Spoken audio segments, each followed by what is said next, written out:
The Wind in the Willows. Chapter 5, Dulce Domum. The sheep ran huddling together against the hurdles, blowing out thin nostrils and stamping with delicate forefeet, their heads thrown back and a light steam rising from the crowded sheep pen into the frosty air as the two animals hastened by in high spirits with much chatter and laughter. They were returning across country after a long day's outing with Otter, hunting and exploring on the wide uplands where certain streams tributary to their own river had their first small beginnings, and the shades of the short winter day were closing in on them, and they had still some distance to go. Plodding at random across the plough, they had heard the sheep and had made for them, and now, leading from the sheep pen, they found a beaten track that made walking a lighter business, and responded moreover to that small inquiring something which all animals carry inside them, saying unmistakably, "Yes, quite right. This leads home." "It looks as if we were coming to a village," said the mole, somewhat dubiously, slackening his pace as the track, that had in time become a path and then had developed into a lane, now handed them over to the charge of a well-metalled road. The animals did not hold with villages, and their own highways, thickly frequented as they were, took an independent course, regardless of church, post office, or public house. "Oh, never mind," said the rat. "At this season of the year, they're all safe indoors by this time, sitting round the fire. Men, women, and children, dogs and cats and all. We shall slip through all right, without any bother or unpleasantness, and we can have a look at them through their windows if you like, and see what they're doing." The rapid nightfall of mid-December had quite beset the little village as they approached it on soft feet over a thin fall of powdery snow. Little was visible but squares of a dusky orange-red on either side of the street, where the firelight or lamplight of each cottage overflowed through the casements into the dark world without. Most of the low latticed windows were innocent of blinds, and to the lookers in from outside, the inmates gathered round the tea table, absorbed in handiwork or talking with laughter and gesture, had each that happy grace which is the last thing the skilled actor shall capture, the natural grace which goes with perfect unconsciousness of observation. Moving at will from one theatre to another, the two spectators, so far from home in themselves, had something of wistfulness in their eyes as they watched a cat being stroked, a sleepy child picked up and huddled off to bed, or a tired man stretch and knock out his pipe on the end of a smouldering log. But it was from one little window, with its blind drawn down, a mere blank transparency on the night, that the sense of home and the little curtained world within walls, the larger, stressful world of outside nature shut out and forgotten, most pulsated. Close against the white blind hung a bird cage, clearly silhouetted, every wire, perch, and appurtenance distinct and recognizable, even to yesterday's dull-edged lump of sugar. On the middle perch, the fluffy occupant, head tucked well into feathers, seemed so near to them as to be easily stroked had they tried. Even the delicate tips of his plumped-out plumage penciled plainly on the illuminated screen. As they looked, the sleepy little fellow stirred uneasily, woke, shook himself, and raised his head. They could see the gape of his tiny beak as he yawned in a bored sort of way, looked round, and then settled his head into his back again, while the ruffled feathers gradually subsided into perfect stillness. Then a gust of bitter wind took them in the back of the neck. A small sting of frozen sleet on the skin woke them as from a dream, and they knew their toes to be cold and their legs tired, and their own home distant a weary way. Once beyond the village, where the cottages ceased abruptly, on either side of the road they could smell through the darkness the friendly fields again, and they braced themselves for the last long stretch, the home stretch, the stretch that we know is bound to end sometime in the rattle of the door latch, the sudden firelight, and the sight of familiar things greeting us as long-absent travelers from far oversea. They plodded along steadily and silently, each of them thinking his own thoughts. The moles ran a good deal on supper, as it was pitch dark, and it was all a strange country to him as far as he knew, and he was following obediently in the wake of the rat, leaving the guidance entirely to him. As for the rat, he was walking a little way ahead, as his habit was, his shoulders humped, his eyes fixed on the straight grey road in front of him. So he did not notice poor Mole when suddenly the summons reached him and took him like an electric shock. We others, who have long lost the more subtle of the physical senses, have not even proper terms to express an animal's intercommunications with his surroundings, living or otherwise, and have only the words smell, for instance, to include the whole range of delicate thrills which murmur in the nose of the animal night and day, summoning, warning, inciting, repelling. It was one of these mysterious fairy calls from out of the void that suddenly reached Mole in the darkness, making him tingle through and through with its very familiar appeal, even while as yet he could not clearly remember what it was. He stopped dead in his tracks, his nose searching hither and thither in its efforts to recapture the fine filament, the telegraphic current that had so strongly moved him.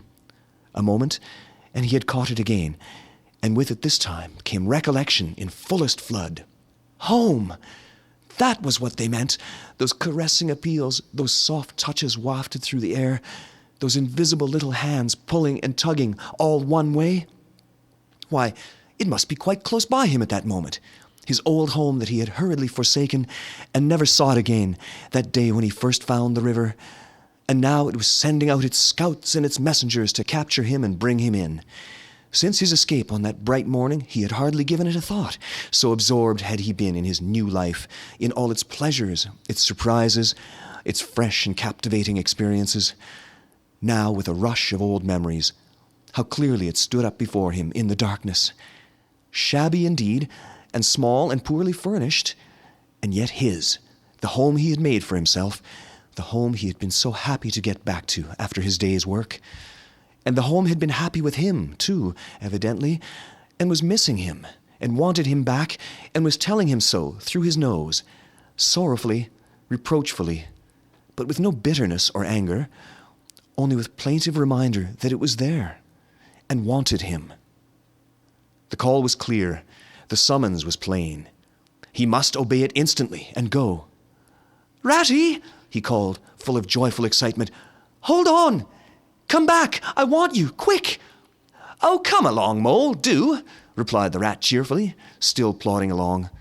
"Please stop, Ratty," pleaded the poor mole in anguish of heart. "You don't understand. It's my home, my old home. I've just come across the smell of it, and it's close by here, really quite close. And I must go to it. I must. Oh, come back, Ratty, please, please come back." The rat was by this time very far ahead, too far to hear clearly what the mole was calling, too far to catch the sharp note of painful appeal in his voice. And he was much taken up with the weather, for he too could smell something suspiciously like approaching snow. "Mole, we mustn't stop now, really," he called back. "We'll come for it tomorrow, whatever it is you found. But I daren't stop now. It's late, and the snow is coming on again, and I'm not sure of the way. And I want your nose, Mole, so come on quick, there's a good fellow." And the rat pressed forward on his way without waiting for an answer. Poor Mole stood alone in the road, his heart torn asunder, and a big sob gathering somewhere low down inside him to leap up to the surface presently, he knew, in passionate escape. But even under such a test as this, his loyalty to his friend stood firm. Never for a moment did he dream of abandoning him. Meanwhile, the wafts from his old home pleaded, whispered, conjured, and finally claimed him imperiously. He dared not tarry longer within their magic circle. With a wrench that tore his very heartstrings, he set his face down the road and followed submissively in the track of the rat, while faint, thin little smells, still dogging his retreating nose, reproached him for his new friendship and his callous forgetfulness. With an effort, he caught up to the unsuspecting rat, who began chattering cheerfully about what they would do when they got back, and how jolly a fire of logs in the parlor would be, and what a supper he meant to eat, never noticing his companion's silence and distressful state of mind. At last, however, when they had gone some considerable way further, and were passing some tree stumps at the edge of a copse that bordered the road, he stopped and said kindly, "Look here, Mole, old chap, you seem dead tired. No talk left in you, and your feet dragging like lead. We'll sit down here for a minute and rest. The snow has held off so far, and the best part of our journey is over." The mole subsided forlornly on a tree stump and tried to control himself, for he felt it surely coming. The sob he had fought with so long refused to be beaten. Up, it forced its way to the air, and then another, and another, and others thick and fast, till poor Mole at last gave up the struggle and cried freely and helplessly and openly, now that he knew it was all over and he had lost what he could hardly be said to have found. The rat, astonished and dismayed at the violence of Mole's paroxysm of grief, did not dare to speak for a while. At last he said, very quietly and sympathetically, "What is it, old fellow? Whatever can be the matter? Tell us your trouble, and let me see what I can do." Poor Mole found it difficult to get any words out between the upheavals of his chest that followed one upon another so quickly, and held back speech and choked it as it came. "I know it's a shabby, dingy little place," he sobbed forth at last brokenly. "Not like your cozy quarters, or Toad's beautiful hall, or Badger's great house. But it was my own little home, and I was fond of it, and I went away and forgot all about it. And then I smelt it suddenly on the road when I called you, and you wouldn't listen, Rat. And everything came back to me with a rush, and I wanted it. Oh dear, and when you wouldn't turn back, Ratty, and I had to leave it, though I was smelling it all the time, I thought my heart would break. We might have just gone and had one look at it, Ratty, only one look. It was close by, but you wouldn't turn back, Ratty. You wouldn't turn back. Oh dear. Recollection brought fresh waves of sorrow, and sobs again took full charge of him, preventing further speech. The rat stared straight in front of him, saying nothing, only patting Mole gently on the shoulder. After a time, he muttered gloomily, "I see it all now. What a pig I have been. A pig, that's me. Just a pig, a plain pig." He waited till Mole's sobs became gradually less stormy and more rhythmical. He waited till at last sniffs were frequent and sobs only intermittent. Then he rose from his seat and, remarking carelessly, "Well now, we'd really better be getting on, old chap," set off up the road again, over the toilsome way they had come. "Wherever are you going to, Ratty?" cried the tearful Mole, looking up in alarm. "We're going to find that home of yours, old fellow," replied the rat pleasantly. "So you had better come along, for it will take some finding, and we shall want your nose." "Oh, come back, Ratty, do!" cried the Mole, getting up and hurrying after him. "It's no good, I tell you. It's too late and too dark, and the place is too far off, and the snow's coming, and I never meant to let you know I was feeling that way about it. It was all an accident and a mistake. And think of Riverbank and your supper." "Hang Riverbank and supper too," said the rat heartily. "I tell you, I'm going to find this place now if I stay out all night. So cheer up, old chap, and take my arm, and we'll very soon be back there again." Still snuffling, pleading, and reluctant, Mole suffered himself to be dragged back along the road by his imperious companion, who, by a flow of cheerful talk and anecdote, endeavored to beguile his spirits back and make the weary way seem shorter. When at last it seemed to the rat that they must be nearing that part of the road where the Mole had been held up, he said, "Now, no more talking. Business. Use your nose and give your mind to it." They moved on in silence for some little way, when suddenly the rat was conscious, through his arm that was linked in Mole's, of a faint sort of electric thrill that was passing down that animal's body. Instantly he disengaged himself, fell back a pace, and waited, all attention. The signals were coming through. Mole stood a moment, rigid, while his uplifted nose, quivering slightly, felt the air. Then a short, quick run forward, a fault, a check, a try back, and then a slow, steady, confident advance. The rat, much excited, kept close to his heels as the Mole, with something of the air of a sleepwalker, crossed a dry ditch, scrambled through a hedge, and nosed his way over a field open and trackless and bare in the faint starlight. Suddenly, without giving warning, he dived. But the rat was on the alert and promptly followed him down the tunnel to which his unerring nose had faithfully led him. It was close and airless, and the earthy smell was strong. and it seemed a long time to Rat ere the passage ended and he could stand erect and stretch and shake himself. The mole struck a match, and by its light the Rat saw that they were standing in an open space, neatly swept and sanded underfoot, and directly facing them was Mole's little front door, with Mole End painted in Gothic lettering over the bell pull at the side. Mole reached down a lantern from a nail on the wall and lit it, and the Rat, looking round him, saw that they were in a sort of forecourt. A garden seat stood on one side of the door, and on the other a roller, for the mole, who was a tidy animal when at home, could not stand having his ground kicked up by other animals into little runs that ended in earth heaps. On the walls hung wire baskets with ferns in them, alternating with brackets carrying plaster statuary, Garibaldi and the infant Samuel, and Queen Victoria and other heroes of modern Italy. Down one side of the forecourt ran a skittle alley, with benches along it and little wooden tables marked with rings that hinted at beer mugs. In the middle was a small round pond containing goldfish and surrounded by a cockleshell border. Out of the center of the pond rose a fanciful erection clothed in more cockleshells and topped by a large silvered glass ball that reflected everything all wrong and had a very pleasing effect. Mole's face beamed at the sight of all these objects so dear to him, and he hurried Rat through the door, lit a lamp in the hall, and took one glance round his old home.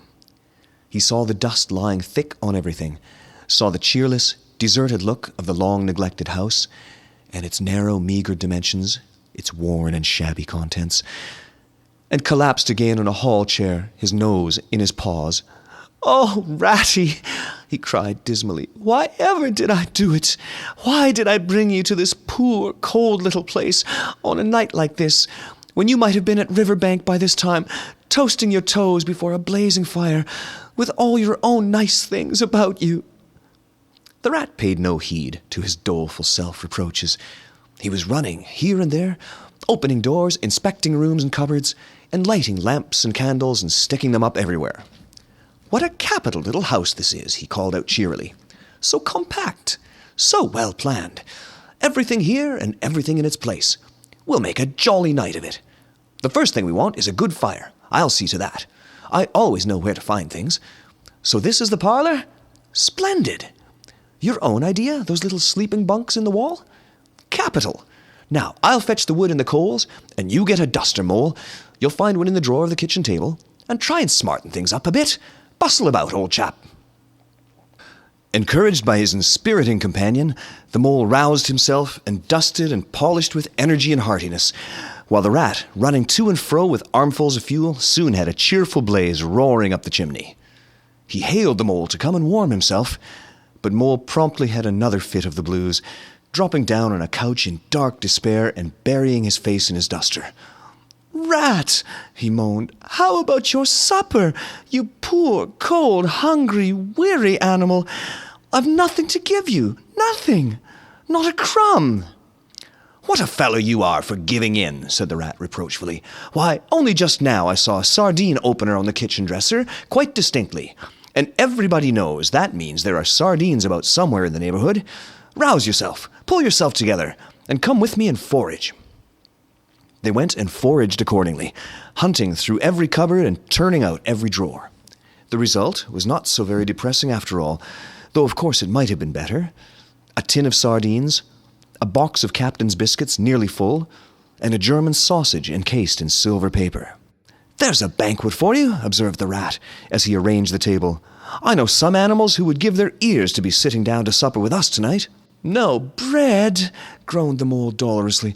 "No butter, no pâté de foie gras, no champagne," continued the Rat, grinning. "And that reminds me, what's that little door at the end of the passage? Your cellar, of course. Every luxury in this house. Just you wait a minute."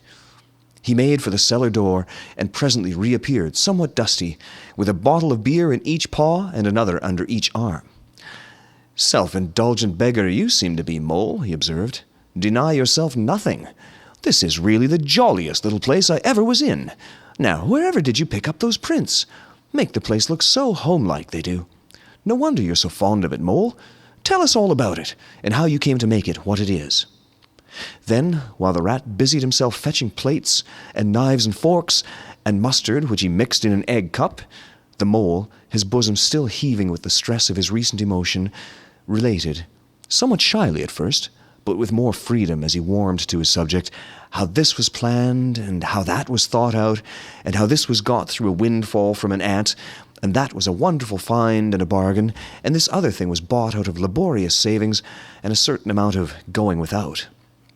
His spirits finally quite restored, he must needs go and caress his possessions, and take a lamp and show off their points to his visitor and expatiate on them, quite forgetful of the supper they both so much needed. Rat, who was desperately hungry but strove to conceal it, nodding seriously, examining with a puckered brow, and saying, "Wonderful, and most remarkable," at intervals, when the chance for an observation was given him. At last the rat succeeded in decoying him to the table, and had just got seriously to work with the sardine opener, when sounds were heard from the forecourt without. Sounds like the scuffling of small feet in the gravel, and a confused murmur of tiny voices, while broken sentences reached them. "Now, all in a line. Hold the lantern up a bit, Tommy. Clear your throats first. No coughing after I say 1, 2, 3. Where's young Bill? Here, come on, do. We're all awaiting." "What's up?" inquired the rat, pausing in his labours. "I think it must be the field mice," replied the mole, with a touch of pride in his manner. "They go round carol singing regularly at this time of the year. They're quite an institution in these parts, and they never pass me over. They come to Mole End last of all, and I used to give them hot drinks, and supper too sometimes when I could afford it. It would be like old times to hear them again." "Let's have a look at them," cried the rat, jumping up and running to the door. It was a pretty sight, and a seasonable one that met their eyes when they flung the door open. In the forecourt, lit by the dim rays of a horn lantern, some 8 or 10 little field mice stood in a semicircle, red worsted comforters round their throats, their forepaws thrust deep into their pockets, their feet jigging for warmth. With bright, beady eyes they glanced shyly at each other, sniggering a little, sniffing and applying coat sleeves a good deal. As the door opened, one of the elder ones that carried the lantern was just saying, "Now then, 1, 2, 3, and forthwith their shrill little voices uprose on the air, singing one of the old-time carols that their forefathers composed in fields that were fallow and held by frost, or when snowbound in chimney corners, and handed down to be sung in the miry streets to lamplit windows at Yule time. The carol. Villagers of this frosty tide, let your doors swing open wide. The wind may follow and snow beside, yet draw us in by your fire to bide. Joy shall be yours in the morning. Here we stand in the cold and the sleet, blowing fingers and stamping feet. Come from far away you to greet, you by the fire and we in the street, bidding you joy in the morning. For ere one half of the night was gone, sudden a star has led us on, raining bliss and benison, bliss tomorrow and more anon, joy for every morning. Good man Joseph toiled through the snow, saw a star or a stable low. Mary she might not further go, welcome thatch and litter below. Joy was hers in the morning. And then they heard the angels chant, who were the first to cry Noel. Animals all as it befell, in the stable where they did dwell. Joy shall be theirs in the morning. Joy shall be theirs in the morning.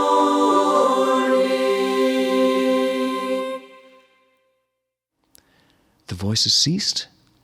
The singers, bashful but smiling, exchanged sidelong glances, and silence succeeded, but for a moment only. Then from up above and far away, down the tunnel they had so lately travelled, was borne to their ears in a faint musical hum the sound of distant bells ringing a joyful and clangorous peal.